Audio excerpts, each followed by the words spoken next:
Prav lepo pozdravljeni. V nedeljsko jutro smo se tudi v Zasavju prebudili v belo odeto naravo. Snežiti je začelo že na sobotni večer, a marsikdo je bil zjutraj na debelo snežno odejo presenečen. Ne tudi zasavske zimske službe. A pojdimo po vrsti. S kamero smo se že zgodaj zjutraj sprehodili po Izlakah. Najprej smo posneli nekaj pridnih domačinov, ki so si dali opravka z lopatami. Pogled na zasnežene avtomobile in drevesa je bil čudovit. Ko smo šli posnet, kako dobro je splužena regionalna cesta skozi Izlake, smo ujeli kamion, ki je verjetno že vsaj dvakrat prej opravil isto pot. Tudi pločnike je zimska služba dodobra očistila, kakor tudi lokalne ceste. Še preden smo prišli naokrog, je bila regionalna cesta že kopna. Plug in sol sta naredila svoje. Malo po 15. uri smo se še enkrat odpravili posnet, kakšno je stanje zasavskih cest. Na poti skozi Izlake je bilo stanje regionalne ceste še bistveno boljše kot v jutranjih urah. Tudi sneženje je skorajda prenehalo. Tudi skozi Kisovec je bilo podobno, kakor naprej v Zagorju, kjer so ravno tako zimske službe delo opravile z odliko. Celo pločniki so bili spluženi, kakor tudi odstavni pasi za avtobuse.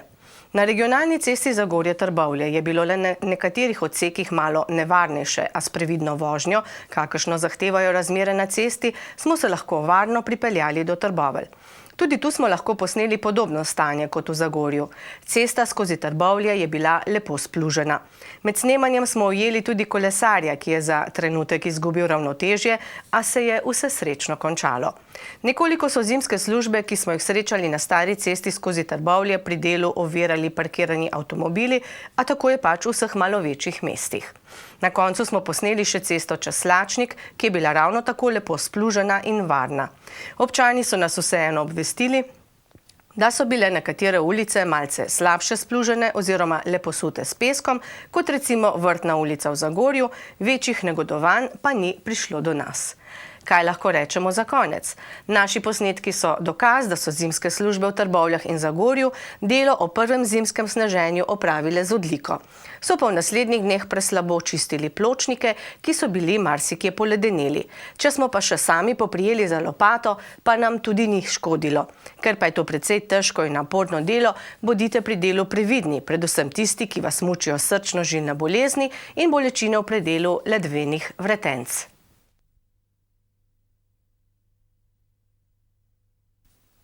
Dan po uspelem sobotnem nastopu Zagorskega okteta v Zagorski športni dvorani nas je zapustil predsednik okteta in občinski svetnik Franci Kukovica. Na spletni strani so njegovi prijatelji iz stranke Zagorje gre naprej zapisali, navajamo: Boleče je zarezala med nas novica, da je preminil naš dragi prijatelj, dolgoletni občinski svetnik in velik Zagorjan Franci Kukovica. Pogrešali bomo dobro voljo, iskrivost in nalezljiv smeh našega dragega Kucija.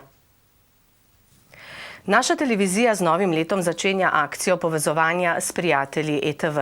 Prijatelj ETV bo lahko koristil stalne ugodnosti v trgovskem centru EVJ Elektroprom in tudi v spin centru in kozmetičnem salonu Petra na Izlakah. Nove ugodnosti za prijatelje televizije ETV bomo sproti dodajali, o čemer vas bomo obveščali prek naših informativnih oddaj. Vsi naši prijatelji boste na elektronski naslov prejemali tedenski program naše televizije, upravičeni boste do brezplačne čestitke za svoj rojstni dan na naših videostraneh, enkrat mesečno pa bomo med vsemi prijatelji žrebali nekoga, ki bo prejel knjižno nagrado. To pa še ni vse. Vsaj enkrat letno bomo med vsemi prijatelji izžrebali še nagrajenca, ki bo prejel posebno nagrado, organizirali pa bomo tudi ogled naših prostorov in ogled snemanja oddaj naše produkcije. In kako postanete prijatelj televizije ETV? Prijavite se lahko na elektronski naslov etv@elektroprom.si. Do vseh teh ugodnosti boste prišli z letnim prispevkom v višini 25 evrov. Več vas bo, več bo ugodnosti. V nedeljo 28. decembra je minilo 20 let od prve ustanovne skupščine Kluba zasavskih študentov Skrajšano Škla. Slovesnost ob obletnici je potekala dan prej v Zagorju. Ob tej priložnosti je udeležence slovesnosti nagovoril zagorski župan Matjaž Švagan, ki je bil prisoten tudi na ustanovni skupščini leta 1994. V zabavnem delu večera se je predstavil stand-up komik Klemen Bučan, za glasbene sladokusce pa je poskrbel Jure Tori. V delu kluba njegovih nalog nalogah in načrtih smo se pred slovesnostjo pogovorili s predsednikom kluba Žigo Korbarjem. Ja, v teh 2 desetletjih smo uspešno sodelovali z mnogimi zasavskimi društvi, tudi z občino. Glavni poudarki so sigurno Kres Kisovec, največje kresovanje v Zasavju, ki ga izvajamo že 8 leto. Potem na primer uspešni tradicionalni projekti, kot so predbožični izleti, razno sodelovanja z ostalimi društvi, na primer z Rdečim križom, se ukvarjamo z letovanjem z otroki, potem na primer z društvom ŠDK, ki z nami uspešno organizirajo Kres Kisovec, in tudi z mladinskim centrom, saj z njimi delujemo pač na področju mladih. Potem izpostavil bom mogoče še prenovo prostorov oziroma vselitev v prostore, kjer smo zdaj, 10. leto, in v bistvu tudi v kratkem načrtujemo še eno prenovo, s katero bomo še malo polepšali klubske prostore. In kako boste te dni obeležili 20-letnico?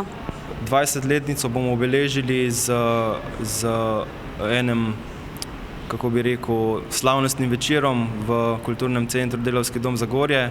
Povabili smo vse bivše predsednike, naše častne člane in pa tudi gospoda župana Matjaža Švagana, tako da jim bomo pripravili večer za spomin vseh teh 20 let. Pa še kakšna beseda o vlogi Šklaba v Zagorju?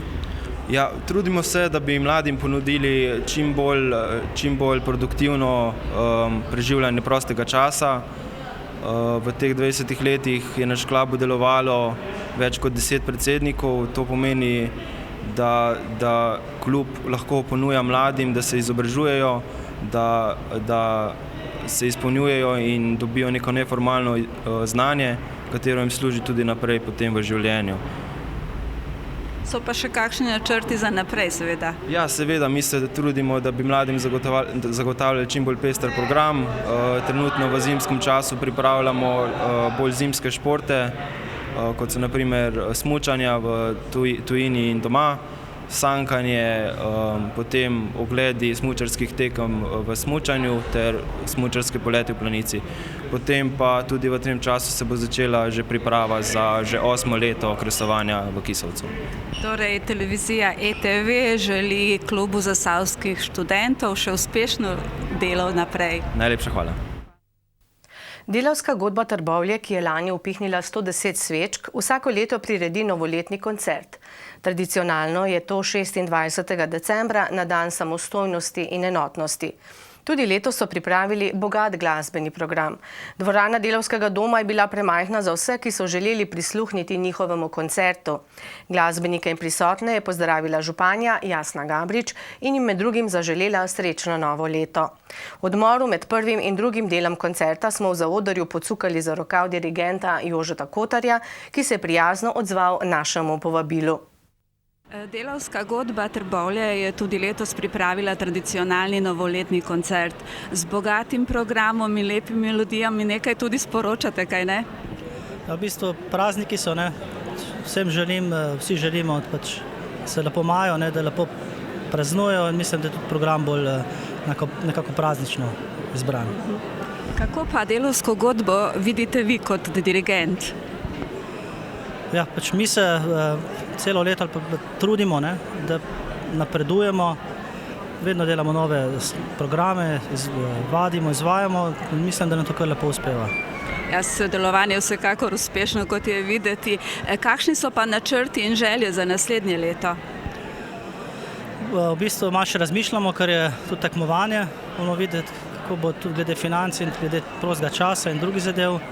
Imamo pač redni koncert, imamo tudi potrjen koncert v Celju v septembru s solisti, tako da bo kar pestro in zanimivo.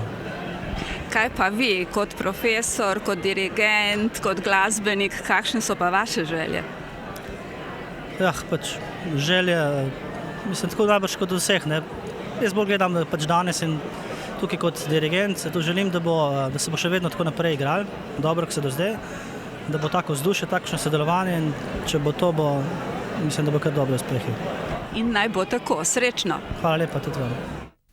V drugem delu so godbeniki presenetili s pesmijo v dolini Tihi, ki jo je izvedla skupina godbenikov, ki so jo poimenovali Vokalna skupina delavske godbe Trbovlje. Koncert so zaključili z obveznim Štravsovim valčkom in Radeckijevim maršem. Na željo občinstva pa so koncert še podaljšali z glasbenimi dodatki različnih ustvarjalcev. Predpraznično vzdušje se je bližalo vrhuncu. V Trbovljah se je v ponedeljek 29. decembra veseli sprevod z dedkom Mrazom sprehodil od mestnega parka do delavskega doma Trbovlje. Prispel je v spremstvu delavske godbe, mažoretk ter škratov in na odru prizorišča skupaj z županjo Jasno Gabrič pozdravil vse prisotne. Potem so se najmlajši s priljubljenim dedkom fotografirali in se družili z ribičem Pepetom. Mi pa smo poiskali Aljo, ki je v nadaljevanju večera z Ekspres bendom poskrbela za dobro razpoloženje pred delavskim domom Trbovlje. Ker je bilo hladno, nas je zanimalo, ali so potrebne kakšne posebne priprave. Ja, v bistvu treba se fajn ogreti, pa fajn obleči, tako da v bistvu to je najbolj, se mi zdi pomembno, kadar imamo koncerte v zuniji. Leto se počasi izteka. Ste zadovoljni s tistim, kar ste dosegli v preteklem letu? Ja, ful zadovoljna, res. Jaz moram reči, da je tako lepo leto za mano, da si skoraj da ne upam želeti še več, ker praktično vse, kar sem si v letošnjem letu zadala, sem uresničila in moram reči, da sem res presrečna za vse te stvari, od dogodka v zraku, se pravi koncerta na letalu v Zagrebu, zgodovinskega koncerta, o katerem se je pisalo tudi na Hrvaškem in v Srbiji, do seveda nove plošče, do Katarja, kamor zdaj potujem, kjer pojem himno za svetovno prvenstvo v rokometu. In še se dogaja in še se bo nekako vse skupaj speljalo v leto 2015 in res sem zelo, zelo hvaležna v tam gor. Torej, načrti so tesno povezani v letošnjem in naslednjem letu? Ja, bi rekla, da so povezani in so v znamenju glasbe, tako da moram reči, da mi karijera veliko pomeni, oziroma ne bom rekla karijera, ker ne gledam svojega posla mogoče na ta način. Gre bolj za to, da čutim to željo dajanja, se pravi, želim si peti in ustvarjati in deliti to z ljudmi in če jih lahko s tem tudi kaj malo srečim, sem zelo vesela. Bi namenili še kakšno besedo vsem, ki vas radi poslušamo? Ja, najprej najlepša hvala. Želimo veliko lepih trenutkov v novem letu, veliko sreče, ljubezni. Vem, da mogoče malo klišejsko, ampak mislim, da so to res tiste najbolj pomembne stvari. Pa veliko spontanosti, veliko pozitive. Se mi zdi, da te kar malo manjka v trenutnem obdobju in to je to. Jaz mislim, da smo sami svoje sreče kovači in prvo moramo pri sebi začeti delati in sami širiti to, da potem se tudi nas naleza, ne? Organizatorji so pripravili tudi tople napitke in praznični funštrc. Pesem je še pozno v noč odmevala po Trboveljski dolini. Mi pa smo se še pogovorili z Lauro Izgoršek, predsednico Društva prijateljev Mladina Trbovlje, soorganizatorjem predprazničnega večera. V vaši organizaciji lahko srečali dedka Mraza in tudi pravo zimo. Tako je, mi smo bili kar veseli, da je zapadel sneg, saj se nam zdi, da je tako ta sprevod dedka Mraza nekako za otroke in tudi za vse odrasle še bolj čaroben. Obisk je vsekakor zavidanja vreden. Kako pa poteka današnji večer? Mi smo zadovoljni s kompletno prireditvijo, od sprevoda dedka Mraza, potem prireditvijo pred delavskim domom in likofom, ki se nadaljuje. Veseli smo, da je bila taka udeležba, malo nas je vedno skrbelo, ker je mraz, ampak mislim, da se vsi veselijo sprevoda dedka Mraza, tistega zaključka decembra, tako da se nam ni bilo potrebno bati za obisk. In kdo je kriv za današnji dogodek? Današnji dogodek je v skupni organizaciji Društva prijateljev Mladine Trbovlje in občine Trbovlje. In naslednji dogodek, ki bo mogoče naslednje leto? Sprevod pustnih mask nas čaka že, mislim, da tam okrog 15. 16. februarja. Torej, da vse povabimo, da pridejo tudi takrat. Ja, bomo veseli, če se nam tudi takrat pridružite. Trasa sprevoda bo ista, z nami bodo kurenti, zabavno rajanje. Praznovanje veselega decembra v Zagorju ob zaključku postreže z dogajanjem v športni dvorani in pred gasilskim domom. Športna dvorana je gostila večer z imenom Morske zgodbe, koncert zborovske in klapske glasbe. Kot prvi so nastopili domačini Zagorski oktet v narodno-zabavni preobleki. To sicer niso naredili prvič, vendar je njihova interpretacija znanih narodno-zabavnih melodij vseeno malce drugačna od klasičnih zasedb.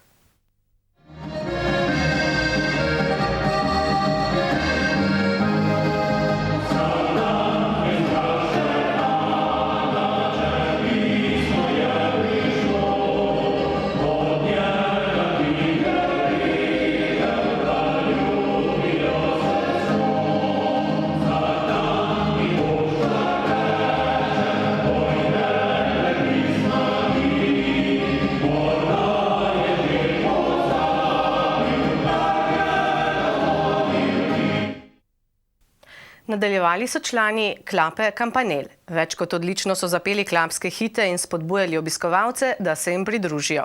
Za zaključek pa so občinstvo pogreli še z belo snežinko, ki obiskovalcev ni pustila ravnodušnih.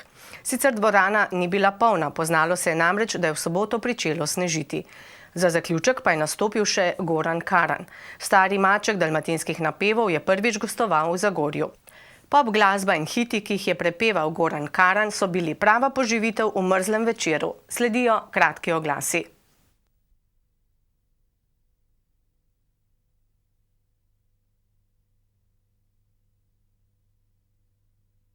Zaključna dela v gradbeništvu, krovsko-kleparska dela, prenova kopalnic, čiščenje odtokov, proizvodnja energetsko-varčnih PVC oken in vrat. Vse to in še več v podjetju Ahac. Pokličite 03 56 30 295.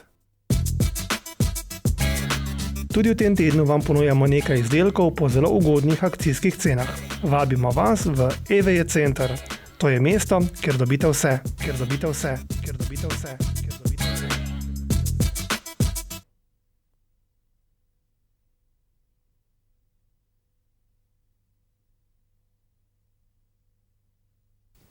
No, pa se je začelo silvestrovanje. Dan pred silvestrsko nočjo so v Društvu prijateljev mladine pripravili za marsikaterega malčka nepozaben dogodek. V stekleni dvorani je namreč potekalo pravo otroško silvestrovanje. Nekaj besed o sami prireditvi pa nam je zaupala predsednica društva Tanja Šibila. Smo v delavskem domu Zagorje ob Savi, kjer smo za otroke pripravili silvestrovanje. Pridružila se nam bo glasbena skupina Rdeča kapica, predstavila se bo tudi plesna skupina in sicer otroci, ki trenirajo preko Društva prijateljev mladine. Poimenovali so se Bele snežinke. Za otroke smo pripravili nekaj ustvarjalnih delavnic, poslikavo obraza, potem frizersko delavnico, izdelali bojo pa tudi čisto pravo knjigo za dedka Mraza, ki se nam bo tudi pridružil in še zadnjič v tem letu obiskal otroke. Zanimive poslikave so krasile otroke, ki so se tudi potrudili, da so naredili knjigo namenjeno dedku Mrazu.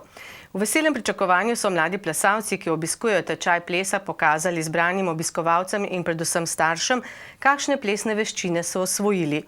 Do prihoda najbolj pričakovane osebe pa je otroke zabaval ansambel Rdeča kapica. Igrali so otroške pesmi, nekaj otrok je plesalo, ostali pa so sproščali energijo na drugačen način. Po dobri uri je prispel dedek Mraz v spremstvu svojih muzikantov in palčkov. Otroci so ga takoj obkolili, zato mu ni preostalo drugega, kot da je delil slastne bombone. Na kratko je nagovoril otroke in jih povprašal po njihovih željah. Seveda so bile želje pestre, kot je domišljija otrok. Ves čas pa je dedku Mrazu roka segala v torbo, iz katere so dobesedno leteli bomboni. Na koncu pa je dedek Mraz še odpel nekaj zimskih pesmi in otroci so šli domov polni vtisov. Predsilvestrska noč v Zagorju je bila polna pričakovanj, kar je naznanjalo ime večera. Pustimo si sanjati. Marsikdo je sanjal o toplejšem večeru, saj je bilo res mrzlo. Termometer je namreč pokazal globoko pod -10 stopinj. Vendar pa to ni ustavilo ne nastopajočih, ne obiskovalcev, ki se jih je trlo na parkirišču pred gasilskim domom Prostovoljnega gasilskega društva Zagorje. Za začetek so množico ogrevali zasavci. Uro in pol trajajoč nastop je dodobra razgrel občinstvo. Po končanem nastopu smo pevca skupine Jožeta Budna povprašali, kako je peti vroče komade na takem mrazu. Ja, vroči ritmi v mrzlem. Kar dober občutek je. Moraš pač plesati na odru, da se segreješ, potem pa še potegneš svoje oboževalce, tako kot so danes v Zagorju. To je to. Mislim, da je to ta pravi recept. Živo glasbo v mrzlem igrati, odlično. Skačem, da se utelim. Moje brki so bili sicer malo trdi, ampak sem užival. To je to. V zaodrju pa smo srečali Jana Plestenjaka, ki nam je povedal, kakšna je razlika med nastopom v Zagorju poleti in pozimi. Razlika je očitna. Kapa, bunde, rukavice. Nismo bili še na odru, jaz sem prepričan, da bo publika zelo vroča in sploh nisem pričakoval toliko ljudi, sem rekel na -14, wow. In vsi so junaki, ki so prišli, mi bomo pa danes malo bolj smučarski na odru, malo mogoče bojo prsti bolj trdi na kitari, ampak bomo dali vse od sebe, vse emocije, tako da se veselim. Nekaj minut kasneje je pod odrom završalo, saj se je glavna zvezda večera pojavila na odru. Plestenjak je takoj začel z udarnimi skladbami, kar je mlade, predvsem dekleta, povsem zazibalo v ritmih glasbe. Organizatorji so se dodobra potrudili s postavitvijo zaščitne ograde pod odrom, saj bi v nasprotnem primeru množica, ki si je želela čim bližje, zagotovo zasedla celoten oder. Po slabi uri pa so se Plestenjaku na odru pridružili člani zasedbe Modrijani, ki so skupaj odpeli.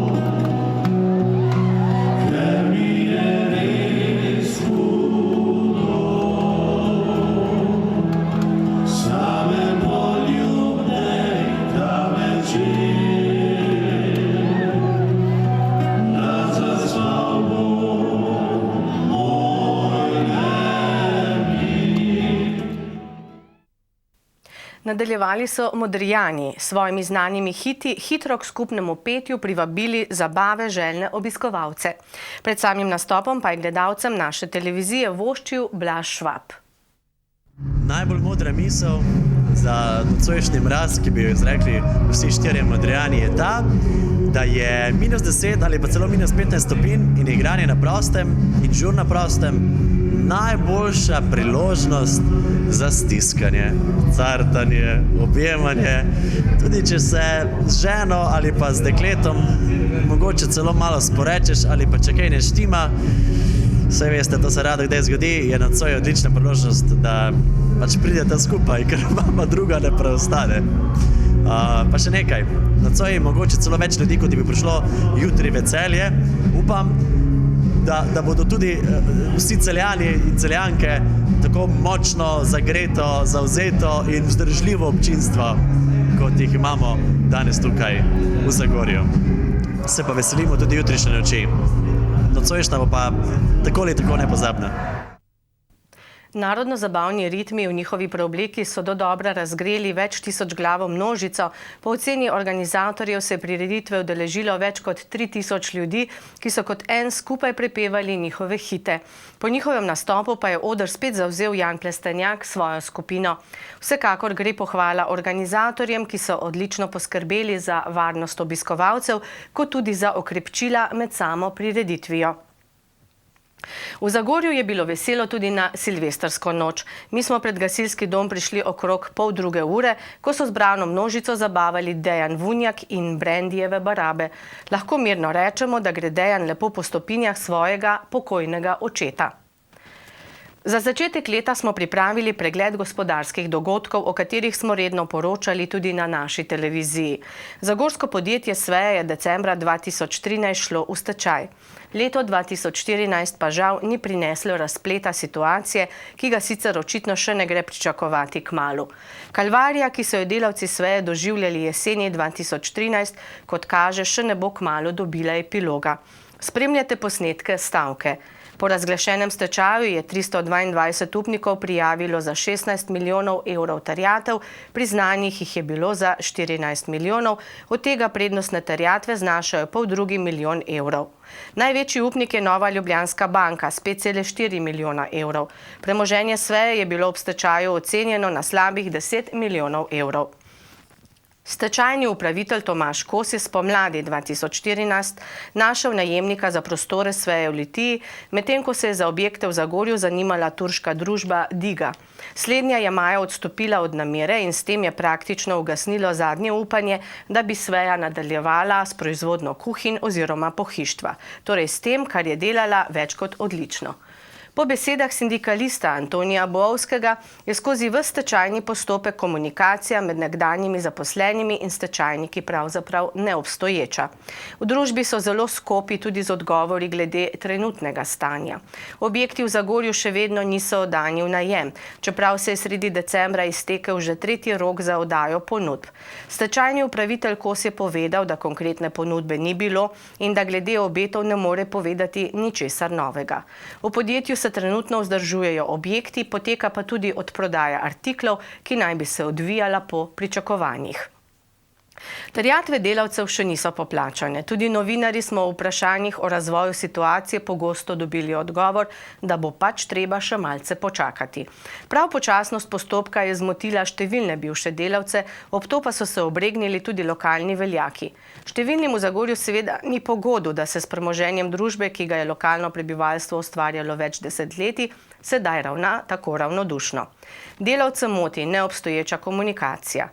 Župan Zagorja Matjaž Švagan je že konec jeseni najavil, da se bodo vprašanju SVEE posvetili tudi na eni od občinskih sej po novem letu, saj je le redkim znano kaj, če sploh kaj, se dogaja v SVEE.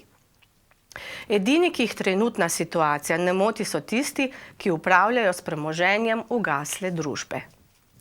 V letu 2014 je žalosten konec doživelo še eno zasavsko podjetje, ki je vrsto let dajalo kruh številnim družinam v revirjih. Termoelektrarna Trbovlje je v postopku likvidacije, s čimer nekoč energetsko močna regija izgublja veliko delovnih mest.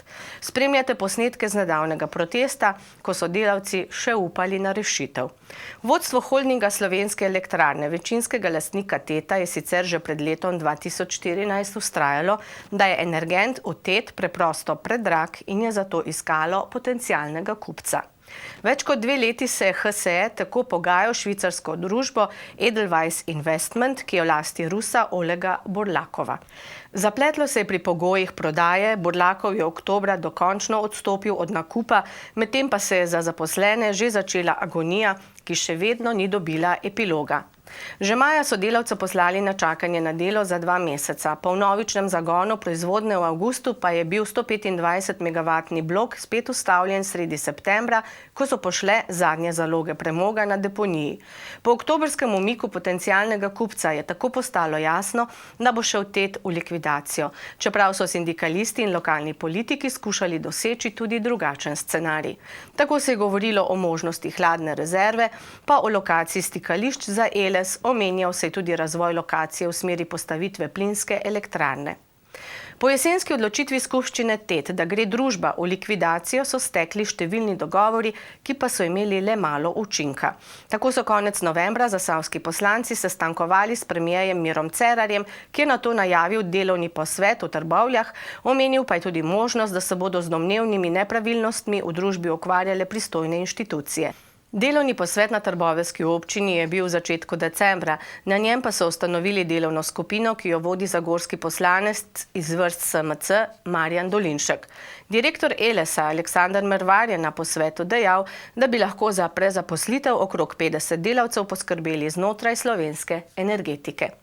Že pred omenjenim posvetom je odstopil predsednik sindikata TET Aleš Žagar, ki si je našel novo službo na HSE. Milo rečeno, neprimerna poteza je naletela na zgražanje javnosti in dela zaposlenih, ki so v ključnih trenutkih ostali brez človeka, ki bi se moral boriti za njihove interese. V novembru je bil za likvidacijskega upravitelja TET imenovan Luka Podjet, ki pa je bil v sodni register vpisan šele sredi decembra, zato je likvidacijski načrt pripravil šele ob koncu leta. Direktor družbe pred likvidacijo Franc Blaznek je bil sporazumno razrešen že oktobra, na prvi skupščini družbe v likvidaciji pa so se odločili, da bodo proti njemu in proti njegovemu predhodniku Marku Agrežu vložili odškodninske tožbe zaradi domnevnega oškodovanja družbe.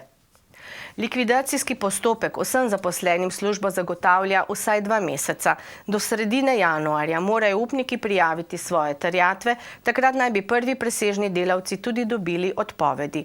Za preostale zaposlene je v igri nekaj scenarijev. Od že omenjenih prezaposlitev v slovenski energetiki do preusmeritve na nekatere druge zasavske firme, ki bi v zameno za sprejem odvečnih delavcev dobile nekaj prilivov iz naslova ustreznih državnih mehanizmov. Vsekakor dokončna usoda večine zaposlenih ne bo jasna vsaj še nekaj tednov. Lani smo veliko poročali tudi o rudniku Trbovlje-Hrastnik, še največ teden pred in med samo stavko. Kot veste, so zaradi neizpolnitve zahtev zasavskih rudarjev v ponedeljek 10. marca začeli z najavljeno stavko in se zaprli globoko v hrastniško jamo. Stavkajoči rudarji so poleg januarskih plač zahtevali zagotovitev sredstev za odpravnine 135 presežnim delavcem in premije za prezaposlitve oziroma samozaposlitve presežnih delavcev. Zahtevali so tudi, da se preverijo možnosti prezaposlitve zaposlenih v RTH v okviru podjetij v lasti države, da se lastnik dokončno opredeli o nadaljnjem delovanju rudnika ter da se preverijo možnosti upokojevanja po rednih in izrednih pogojih zakona o upokojitvi.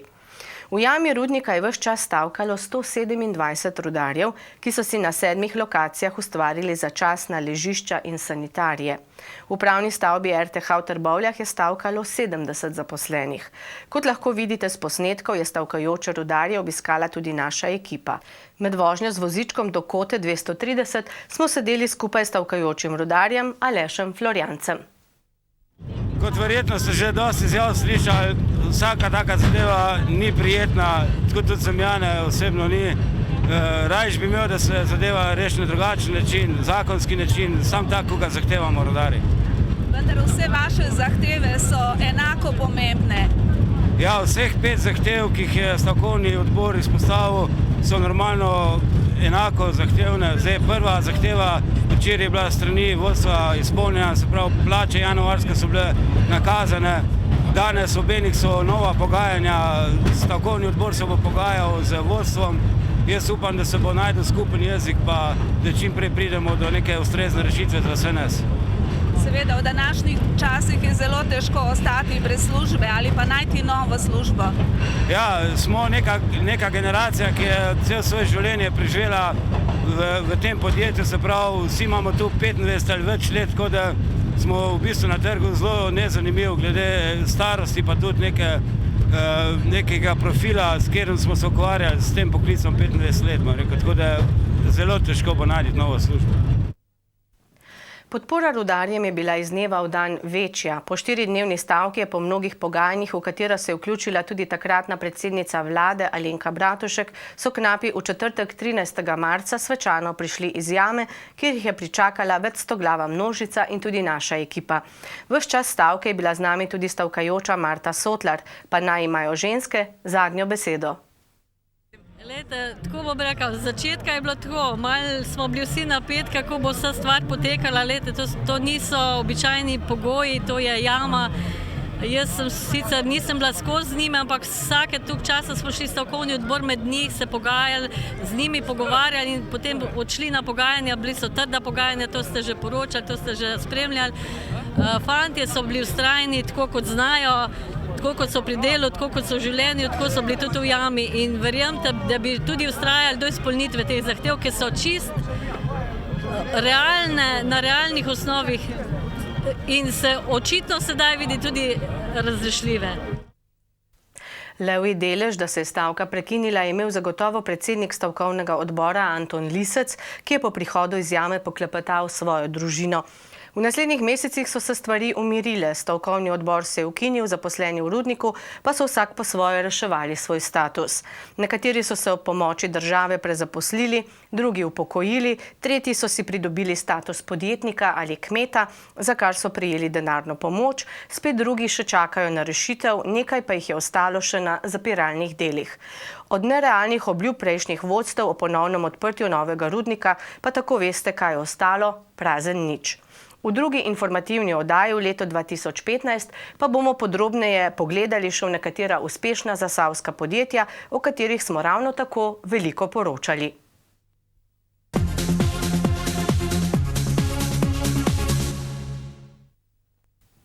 Na zadnji seji občinskega sveta Hrastnik so nedavno obravnavali predlog proračuna za naslednje leto. Vodja občinskih financ Vanja Jerič nam je povedala, kam bo šlo največ proračunskih sredstev. Največ sredstev v letu 2015 je namenjenih za področje izobraževanja, to je 24,4%, seveda je to na račun energetske sanacije osnovne šole, ki je močan projekt, in pa dodatno še iz lastnih sredstev delamo streho na osnovni šoli Heroja Rajka. Potem je zelo močan področje, ki mu dajemo poudarek, to je varstvo okolja. Jasno to zaradi zaključevanja, nadaljevanja izgradnje regijske deponije v Nično. To je 700 tisoč evrov, ki jih namenjamo v naslednjem letu. Močno področje je tudi socialno varstvo, tu stroški naraščajo, zato dajemo 733 tisoč evrov, kar pomeni 15% primerne porabe, torej tistega obsega sredstev, za katerega država zračuna, da je zadostno, da občina sfinancira vse svoje naloge. Mi menimo, da je ta metodologija in ta formula nekje že preživeta glede na današnje čase. Tudi številne študije, ki so jih pripravljali tudi na fakulteti za upravo, izkazujejo, da je ta razpršenost in pa ta velik poudarek na manjše občine prinaša določene razlike med večjimi in manjšimi občinami, tako da prihaja tudi do 780 evrov na prebivalca dobi recimo ena večja občina, kot je, ne vem, Ljubljana, v primerjavi z neko občino Kostel, Solčava in tako naprej. Tako da menimo, da bo na tem področju treba kaj narediti, ker ta pokritost stroškov sredstvi je pokazala recimo v teh večjih občinah, da je sredstvo premalo glede na stroške, skozi primerno porabo v teh manjših občinah pa da presegajo tudi do 50%. To je vse, kar smo vam pripravili. Sledi oddaja Gost tedna, naš gost bo Bojan Kastelic. Želim vam lepo, zdravo in srečno leto 2015, da bi še naprej ostali naši prijatelji. Srečno!